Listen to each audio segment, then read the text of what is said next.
senator, an independent senator, so everything is new to me. So when I was invited to this meeting, this workshop, I didn't know really what to expect, but I expected that it would be informative and it would explain to me what the expectations are of an independent senator, and also give me guidance about how to go about my role to be the most effective senator and to do the best that I could in the circumstance. One, it's a timely reminder of some of the basics in terms of Parliament, the processes, the privileges, and all that go with it. Because being a senator for a couple of years, you tend to take some of the basics for granted. So one, it's a timely reminder. And secondly, hearing from the experience of the panelists, those who are presenting. You know, you always learn from others' experience. And I must say that the panelists so far have been excellent. And I have been able to gain a lot from what has been presented. What stood out to me was the experience that was brought to the table. The speakers and the facilitators were so experienced, a wealth of knowledge, decades, if not centuries of cumulative experience. I was very happy with the session on behavior, ethics, and standards, because it allowed us to understand that when we speak in Parliament, we speak not just to the members present, but especially to the younger generation. And we have to set an example for them. And I was very impressed by the way in which the presenters outlined on parliamentary behavior, so that we will know what is acceptable and what is not acceptable. What I've seen so far has been enlightening, particularly from Minister Teixeira from Guyana. She made the important statements of not just taking up a space, about always being prepared.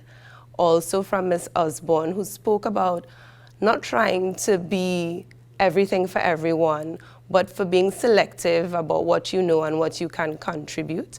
And so far, those two things stood out. One of the points that resonated with me came from Mr. Brian Mass, who suggested that as a parliamentary representative, and particularly as a constituency representative, that you need to look for elements that resonate with your constituency, finding issues, finding items really that are of local issues, local benefits, and especially as an opposition MP.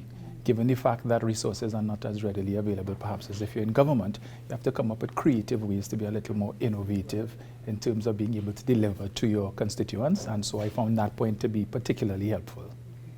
One of the things that stood out to me was how to go about being effective in your job. So the standing orders, for example, and also the questions and motions, and how these could be used to hold the government to account. So I'm hoping to be able to avail myself of that advice. I also was encouraged by the contribution of Mr. Richards, former independent senator, who spoke about even being lobbied to get his perspective when he was an independent senator. And so his contributions in that regard, I thought were also insightful. He also shared his own background in media and how he uses that to get attention when he makes statements. I think it has been a real professional experience. I am really taken aback by the fact that you've walked into this environment and almost everybody you've met, they treat you with a level of respect. The deliveries by the different facilitators were on point, and it created a sense of belonging. What I enjoyed about the meeting was being able to network and to get to know my colleagues on a more informal basis outside of the chambers, and to have lunch together, to share a meal together, to a conversation in the corridor, and also the words of support and advice that came on a more informal basis. I found that very helpful. And at the end of the day, I feel more confident and more comfortable in my role and better equipped to do my duties going forward. As a matter of fact, I think it's a sharing environment with a difference. you see absolute willingness, and it's like if the approach is to ensure that you professionally develop all the members of Parliament so that they can be in the best position to serve the interest of Trinidad and Tobago.